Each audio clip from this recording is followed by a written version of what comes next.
down and I live by the river. Hello everyone, welcome back to Fulham Fan News, where we are back to discuss our transfer rumours, signings and everything upcoming. I am joined today by Tom Carter. Hello. I'm joined by Mr. Kieran Tibbo. Hello. And Max is back from a promising debut to make his return. Max, welcome back. Thank you for having me again. And finally, we are joined by our guest speaker today, VILLARREAL Fan TV. Hello. Hello, guys. Thanks for having me. Yeah, that's all right. So Julian is going to tell us all about new signing Cuenca. Julian, as Fulham fans, what can we expect from our new man? From Cuenca, I will expect a ball-playing defender. He's very comfortable with the ball, and he I don't know how your coach wants the defender to play, but he's very comfortable as a defender with his ball on the feet. And yeah. So I saw the last match, and he had in my opinion, a good match. Definitely. But also, yeah, I mean, it was a very impressive match. Tom, what did you think? Yeah, I thought he was brilliant against Sevilla, to be honest. Obviously, we conceded inside a minute, which wasn't great, but he got across and made a very good challenge. It was just a bit of luck that it bounced to the Sevilla man. He's obviously used to playing against La Liga teams as well, so I thought the pace of the game suited him very well. But there was some really nice ball play from him. You know, some really nice line splitting passes. I just wanted to touch on Julian. You said he's from the Masia academy, so obviously we know he's going to be a decent ball player. But there have been questions over his strength as well. He looked really strong against Sevilla. I just wondering what your thoughts on that are. the thing about him is that he has tendencies to get bullied if the match becomes a bit physical, and it has been evident in some La Liga matches, but he's still young, and personally I wouldn't judge him so early in his career. I think that's something he's going to work on, especially now in Premier League, where he's going to be tested in that area of the game. You mentioned it's a step up from La Liga there, which I definitely agree, because the Premier League is quite high paced and quite high energy. Is there anything different you think Cuenca will bring to this Fulham side, which we may have not seen for a while in a defender? Again, back to him being very comfortable in the build-up play. He likes to invite pressure as a defender so that he can open up space for his teammates, and he's also dangerous in aerial duels, offensively and defensively. So I think that he will bring a lot of aerial duels and goal scoring opportunities as a defender as well. Yeah. So you mentioned goal scoring opportunities. Is he a man that popped up with big goals for Villarreal? He scored, I think, this was his first season where he played a lot of matches, and he scored, I think, 3 goals and had 1 assist. And we have been struggling with that previously in this area ever since Pau Torres left to Aston Villa. So he naturally took over his spot with that in that aspect of the game, but also defensively. But because of managerial changes, this last coach prefers a more pacey defender, and Cuenca didn't fit in that plan. Yeah. And what's the general feeling around Villarreal? Are people sad that he's been sold, or does he feel like it's not going to be that damaging to Villarreal's season? Obviously, they're disappointed. They expected him to stay for a lot longer, because the club bet on him, But again, because of Marcelino and what he wants in a defender, it didn't match up well. But I'm a bit disappointed that he went to Fulham for that amount, and also because he's very young still, and we haven't seen the best of him yet. Did you see for most of us, the transfer came completely out of nowhere? Was that the sort of same feeling around Villarreal when you saw the tweet from Fabrizio Romano? Yeah, it came out of nowhere, but at the same time, there were rumors about him not being in the plans of Marcelino, and I was a bit worried because we lost some defenders, and I thought maybe he would stay because of that. So it came as a surprise because of what happened 2 days before when we got rid of 2 defenders. So that's why, so it came as a surprise because of that.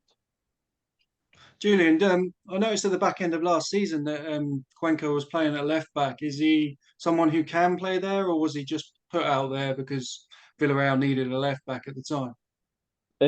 Both actually. Marcelino, I don't think Marcelino was convinced enough because of lack of pace that he prefers center backs who are quick. So because of an injury, Pedraza got injured, and Cuenca was playing in a high level. So he tested out him as a left back, and we saw another side of him, his gameplay of his attributes. For example, his crossing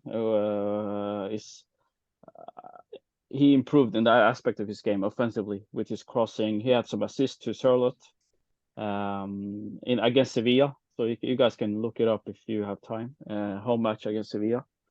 So we saw another side of his game as a left back. And you mentioned that he possesses a lack of pace. Is that his main weakness, and is there any others that we need to keep an eye out for? I would say that's his main weakness.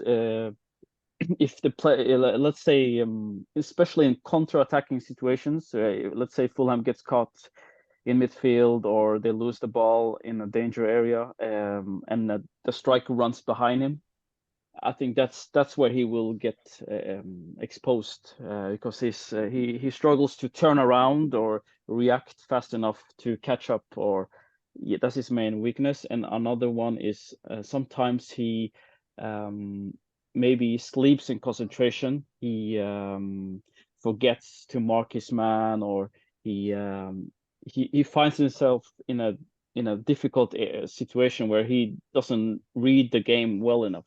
Julian, having someone like Anthony Robinson alongside him would really help him then in terms of being exposed for his pace, because obviously we all know Anthony Robinson has electric pace. So do you think that he may be able to help cover that situation of Cuenca's lack of pace?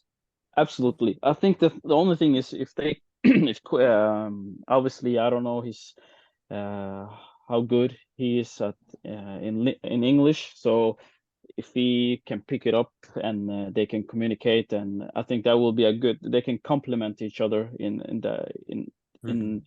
defense. A bit of a difficult question. Out of all of Fulham's defenders, including Diop and Bassi, who are probably our 2 main nailed centre backs, who do you think Cuenca will complement the best alongside? I haven't seen so much of the Fulham defenders. I saw the match against Sevilla, and I don't know if the right centre back, if that player is a regular player or not. I'm not sure. But he needs someone who has experience and he can, and also has good passing. I think good passing is also important as a defender, especially with him. Yeah. So pretty much not Issa Diop then. Max, in terms of competition, do you think that we could see Cuenca possibly pushing Bassi for that starting spot? I mean, I thought he played against Sevilla. I thought had a decent performance. I think, again, as Tom said, he was unlucky with that little flick on, but I think he looked promising. I think, as Julian says as well, he seems pretty confident in his ability, and I think he can definitely progress. It just depends on. I think Bassey's always going to have the starting go against him, but we never know with injuries. I mean, I hope Bassey stays fit, but I like that he's a good aerial defender. Obviously, pace I think is fine. As I think who said it? I think it was Tom or Kieran. But if he's got Robinson to the left of him as well, I don't think pace is much of an issue. I'm more worried about. I actually wanted to ask Julian about how is he defending? Does he defend well on set pieces? And also, do you think is it his short passing that's better, or is it long passes that are more favourable? Yeah, okay. I'll start with the first one.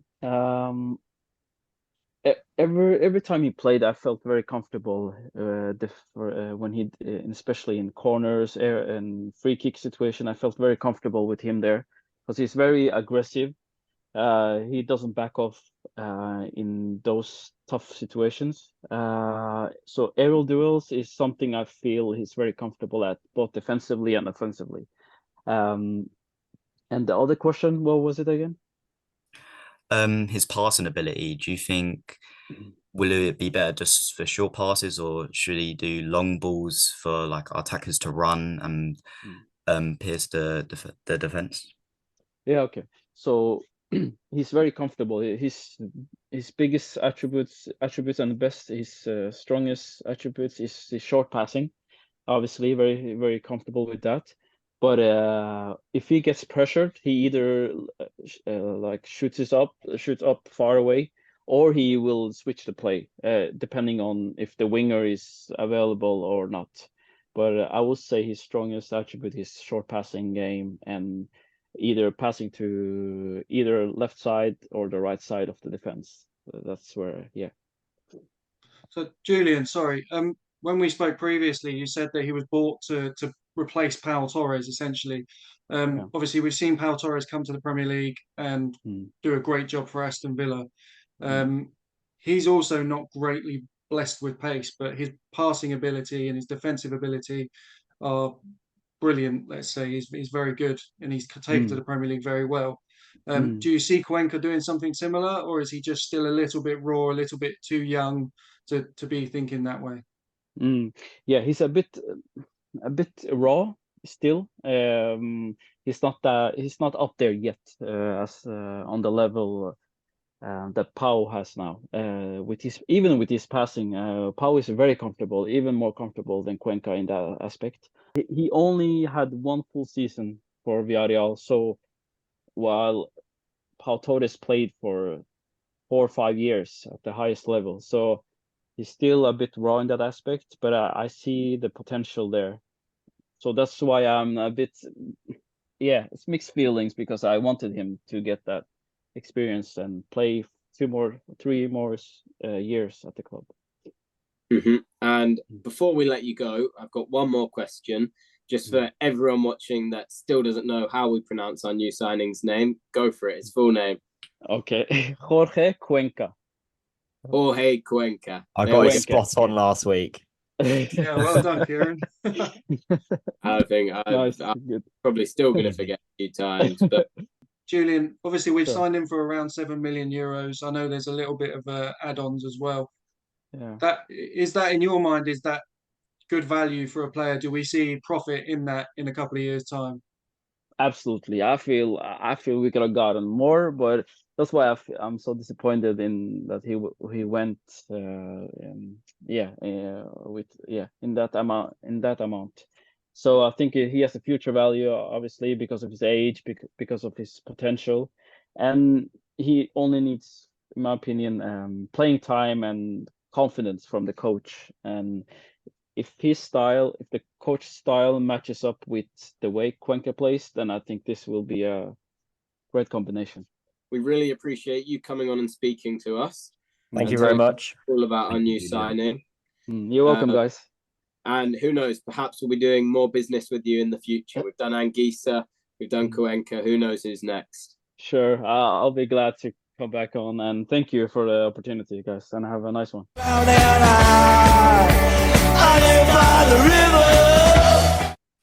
So unfortunately, with new beginnings comes sad endings, and it has been announced today that club legend Tim Ream is done with Fulham and he is moving to Charlotte FC. After 9 long years at the club, over 300 appearances, Tom, what are you feeling today? Sadness, massive sadness. I mean, 2015 is such a long time for one player to stay at a club. And what he's done in that time, 3 promotions, obviously the relegations as well, but the way he's just stuck with the team. Jukanovic came in, didn't like him. Ream worked himself so hard, got himself back in the team. Similar situation, Scott Parker went, Marco Silva came in, reinvigorated him, made him into a Premier League centre half. And none of us could have thought that a few years ago. None of us would have thought Tim Ream could do a job in the Premier League. And we've seen praise from Guardiola, praise from everybody around the footballing world, and he fully deserves it. The guy, he's a legend not only on the pitch but off the pitch as well. The amount of stuff he's done for Fulham Football Club in his time with us is just unprecedented. And I feel it's going to be a massive hole in the team. It leaves Tom Cairney as really the only Mr. Fulham remaining. And yeah, it's a sad day really for us, but also yeah, it's also a good day for him because he gets to go home closer to family. He gets to see friends and family back home as his career winds down, and also, who knows, he might be in the World Cup squad if he can continue playing for Charlotte for the next couple of years. Thank you, Tom. A fitting tribute for any player, let alone a club legend. Max, I mentioned club legend. Do you think Tim Ream goes down as a club legend? And if so, where would you put him? I think a club legend doesn't do him justice. I think he's more than a legend. He's literally been the face of Fulham's defence for the last couple of years. Absolutely. I think, as Tom said, he's had these periods where we've got promoted to the Prem. And I remember Slavisa starting him, and then I think we lost 2-0 to Palace in 18-19, like opening day, and we thought, oh, it's going to be a long season. And then there's always been rumours of him leaving. But I think he's done well to handle it throughout his whole career at Fulham. He's always got back, especially after bad performances or bad season, and he's become a solid Premier League centre half. As Tom said, Guardiola praising him, he said if he wasn't 35, he would have been signed for City. So it shows that he's progressed massively, and he's definitely a legend for Fulham's defence. Obviously, I'd say Hangeland, though, is obviously going to be the GOAT, so I can't put him any higher. But I'd say definitely, in recent times, definitely a top 4, I'd say, because he's definitely done well. I'd say, obviously not Hangeland's level, but 100% he's done really well. And I'm glad he's got his move away because it's unfair on him not to be playing all the time, in my opinion. And Tom, sorry, I'll go to Kieran. That's all right. Max touches upon how he's happy that Tim's getting his move and he gets to play more. Do you think he still has more to give? And do you think he'll be a key player for Charlotte? You'd like to think so, because I think we've seen over the previous seasons that he's still got more in the tank, and he's still giving it his all when he's on the pitch. I think the streets won't forget that Tim Ream season of the 2022-2023 when he was absolutely unbelievable, bar the unfortunate injury in the latter half of the season. But you'd hope he has more, because I think the main aim for Tim is to get into that World Cup that next World Cup squad with America.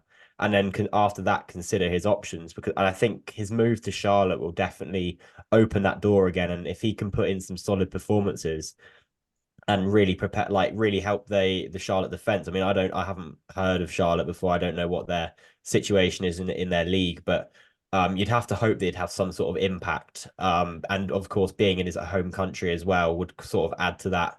I'm home. I want to prove that I can play for my country in the World Cup. So I think the ultimate goal in his head would be World Cup, and then after that, see what happens. But as we've already mentioned, he's an absolutely he's been a fantastic servant for the club on and off the ball. He's had some great memories. He's been through it all with us, the relegations, the promotions, and he's been consistent at times. And he's received a lot of stick over the years as well. but he's responded immensely. He's been the smiley face that Fulham need in their back line, whether he's starting, whether he's on the bench, or whether he's just on supporting from the sidelines. So I wish him all the best, and you'd have to hope that more successes around the corner for him at Charlotte. Yeah, and you mentioned him supporting along the sidelines. Tom, do you think this is goodbye, or do you think this is see you later? Could he be coming back in the future for a more senior role? I mean, he's done his own podcast and things like that, where he said that coaching, he doesn't think coaching's for him. So I think when he's done, he'll be a family man, and he'll maybe do a bit of punditry, something like that. I think there's no doubt we'll see him back for a Forever Fulham award at some point. Oh, absolutely. Definitely see him back for that. But I think he likes the family life. He loves his family. You can see that, and yeah, there might be a bit of punditry. You might see him at, a World Cup or something like that, doing a bit of punditry or MLS punditry, maybe even the Premier League punditry they do over in the States. But yeah, I definitely don't think we'll see him as a coach. So moving on from the sad news about captain Tim Ream, unofficial captain Tim Ream leaving the club, we move on to what is happening, which is our pre-season tour. The plane is leaving Portugal and heading to Germany, where we play Hoffenheim on Saturday. Kieran, what do you make ahead of that game? Hoffenheim on Saturday. It's going to be a pretty good game. You'd hope. We've seen 2 preseason games already where minutes have been given to the legs. Some pretty good performances all round. Obviously one win, one defeat, which is unfortunate. But we have seen quality from some of our new signings. One of which I'm sure will be a popular talking point of Emil Smith-Rowe with his headed goal, which was the consolation against Sevilla. But either way, that performance, he was on for 7 minutes, scored 1 goal, and then the rest of the performance was really good. I thought it was really positive. And even against Benfica, I know he didn't play, but I thought the team looked really well. The goal which Iwobi scored, it just seemed liquid football from Fulham. It was really nice play. Robinson down the left flank as well. I think that link up with him and Iwobi could be quite crucial this season. I think all round we did really well. So I think ahead of the Hoffenheim, I think we'll hopefully see more of that. But I think we'll see more of a team which looks set to be our starting 11 going forward. So I think you'll see your likes of your Muniz and Pereira, maybe Smith-Rowe on the left flank, or maybe Smith-Rowe coming off the bench again. And more of a defensive line which you'd expect to see. But I reckon Cuenca could start ahead of Diop, but I guess we'll see. I mean, we played them last season pre-season, and we won 2-1, I believe, with Bassi getting one of the goals. So who knows? Yeah, Bassi and Jimenez. So who knows? I think it could go either way, but of course it's in their patch this year, so whether that could be a boost for them, but who knows? But you'd hope it'll be a good game, and you'd hope that Fulham will come out hopefully with a strong team and a strong performance. Yeah, and Tom, Kieran briefly touched on what we've seen so far and touched on Sevilla. I thought perhaps you'd like to talk about what we saw in that game, and particularly what we saw from some of the not so usual players in the first half. In Sevilla game, yeah, I mean, like I said at the beginning of the show, we went 1-0 down within like a minute. So it was about getting back in the game. Obviously, it's, pre-season friendlies are obviously about minutes in the legs and stuff like that. Yeah, we saw Josh King play against Benfica. I thought he looked good on the ball, but just looked a little bit weak off of it. Pajaziti, again, good on the ball. Maybe switched off for Sevilla's second goal with the throw-in. I think he lost his man. There's definitely some players there that have the ability. Martial Godot played a bit as well, and I'm a big fan of Martial Godot. I think he's the sort of player that gets you off your seat, exciting. But again, I don't think any of them are really 100% ready. I think they all probably need a bit of a first team loan to a championship team or a League One team, which we'll touch on later. We've seen with a few of the players this week going out. Sessegnon started at left back. I think Robinson is definitely the left back. Sessegnon's the backup. I think that's pretty clear now. Everyone can see that. For me, the player that stood out most, and I might get a little bit of pelters for this, but I thought Raul Jimenez was brilliant against Sevilla. I thought He ran the lines well. He chased down defenders. He got back defended well. He looks sharper. He looks leaner. He looks fitter. And yeah, I think he's going to run Muniz close this season. And I think it's great for Fulham to have two strikers that play a similar way, and they're both going to hopefully, work off of each other and try and be better than the other. But yeah, there were definitely some really good signs in both games. Like Kieran says, with the goal against Benfica, I thought a beautiful goal.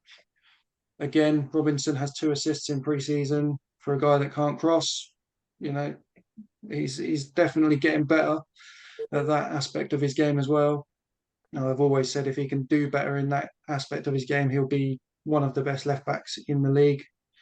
And big teams will be after him. Well, we've seen this summer that teams are looking at him. Fulham will hopefully hold on to him again. And I think that Smith Rowe, obviously, just, he looks a cut above. He gets the ball, he glides with the ball. It just looks a brilliant footballer on the pitch. His vision, he sees pictures that other people don't see. And I think for Fulham, if we can keep him fit, he's going to take us to a whole nother level. Yeah, and Max, we are a transfer show. Do you think that we'll have concluded any more business before our game against Hoffenheim, whether that's incomings of potential Andres or outgoings of potential Stansfield? I obviously hope there is, but you never know. The way we're doing business with about Andre is obviously slow and dragging. But I reckon I wouldn't be surprised if there's another out of nowhere signing like Cuenca. Obviously, that's very Fulham.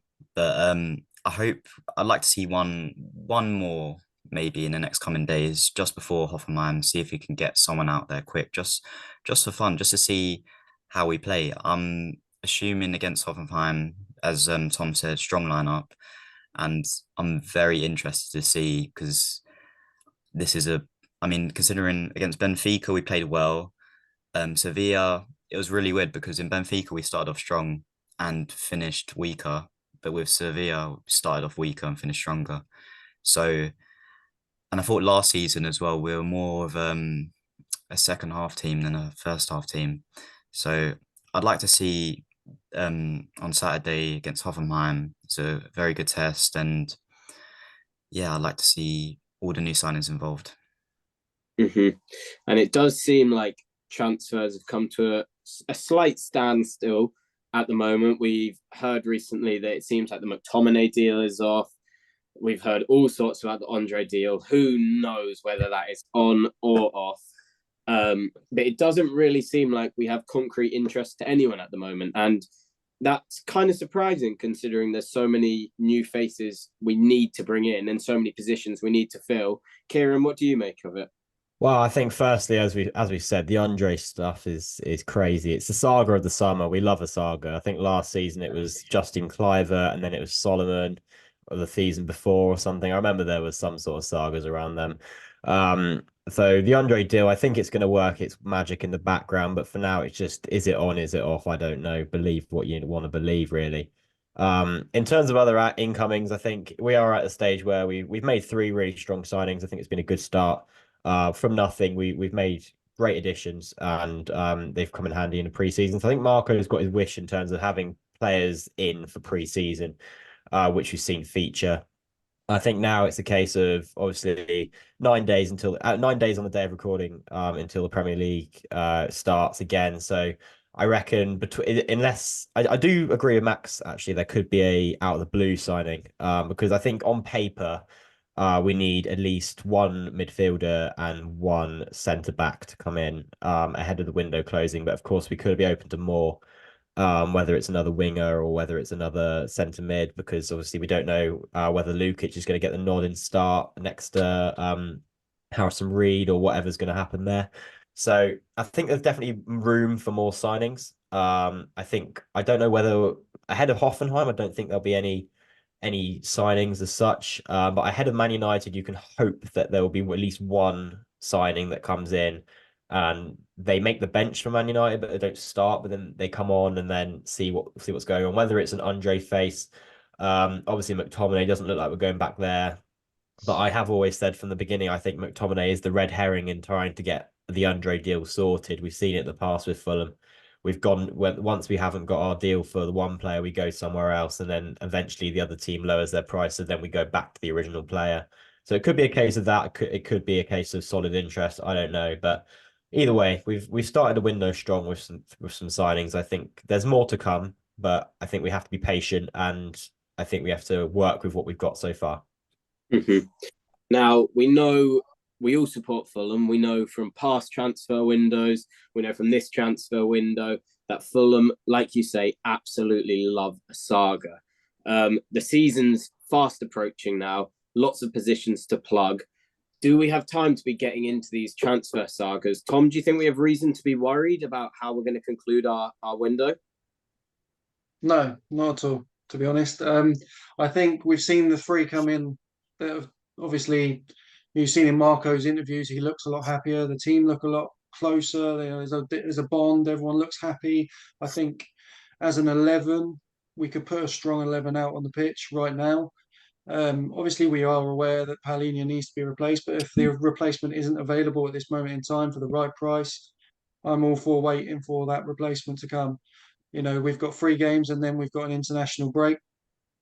So at the end of the window, we could see someone come in and then have an international break for them to bed in or whatever, you know. So for me, what I'm seeing at the moment is players going out, Kieran Bowie, Tim Ream, Luke Harris, Devon Tanton, all going out. And for me, that's Fulham preparing for their final assault on the transfer window. That's them getting all the money that they possibly can together to go, right, this is what we've got. Let's go and get what we need.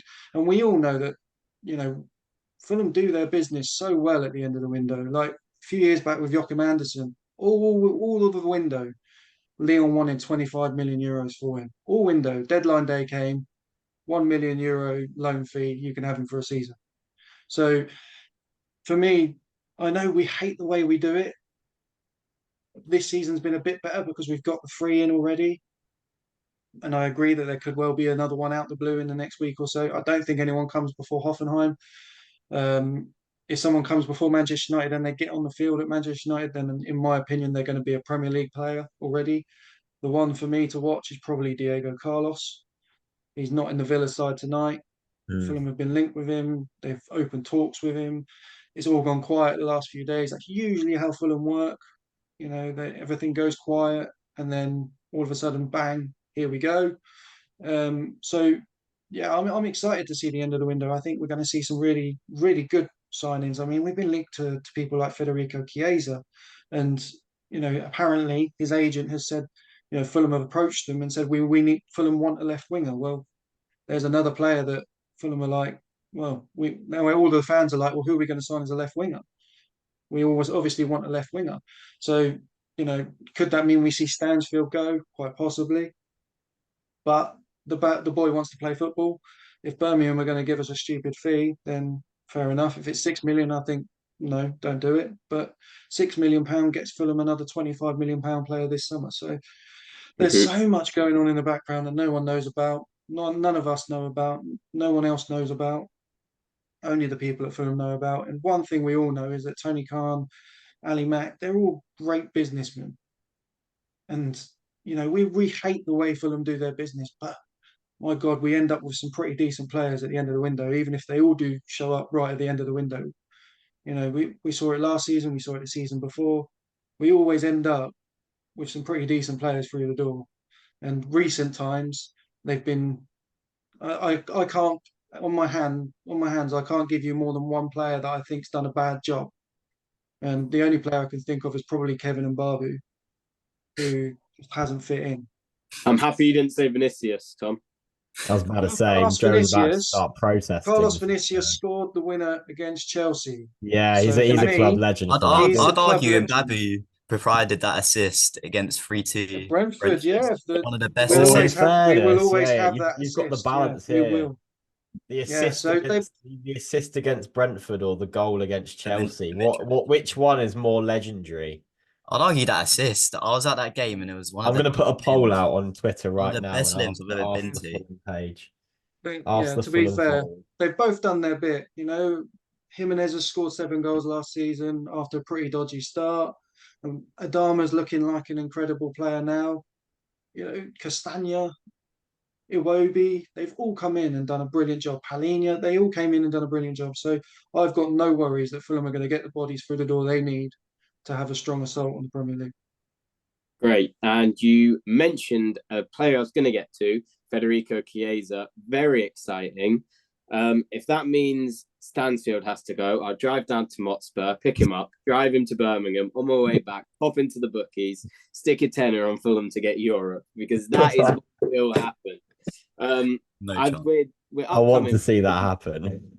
I need to pass my driving test first, but if it means it, then so be it. The new season's approaching. I don't want to get too ahead of myself, which I do like to do.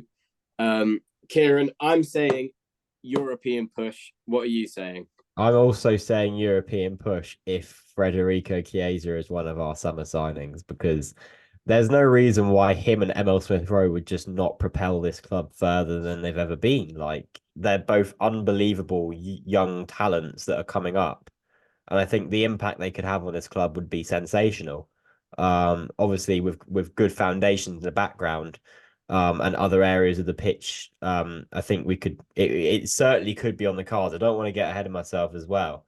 But I think depending on how the rest of this transfer window goes and whether we strengthen in January as well, I think who knows what could happen. I mean, at the moment, all these supercomputers and silly AI things are all predicting Fulham to finish around the same sort of mid-table spot as last season, which I think is fair. But if you have to look at our squad, I mean, we've still got the transfer window to go. So after the transfer window, all these supercomputers could be outdated. And I think Fulham could definitely finish higher than the previous 2 seasons, with the right business and the right performances on the pitch. So who knows? Keep your hopes up. You never know. Yeah. And before we conclude, we'll quickly talk about some of the outgoings. So Luke Harris has gone to Birmingham on loan. Apparently Jay Stansfield was sat beside the camera alongside him, and then quickly made the flight back to Portugal the next day. Unbelievable, that is.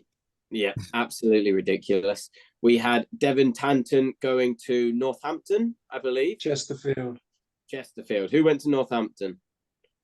No one's gone. Oh, Matt Dibley Diaz went to Matt Northampton, but that was a week before. Yeah. I thought someone went. I thought I'm getting them mixed up. Max, do you think they'll have successful spells away?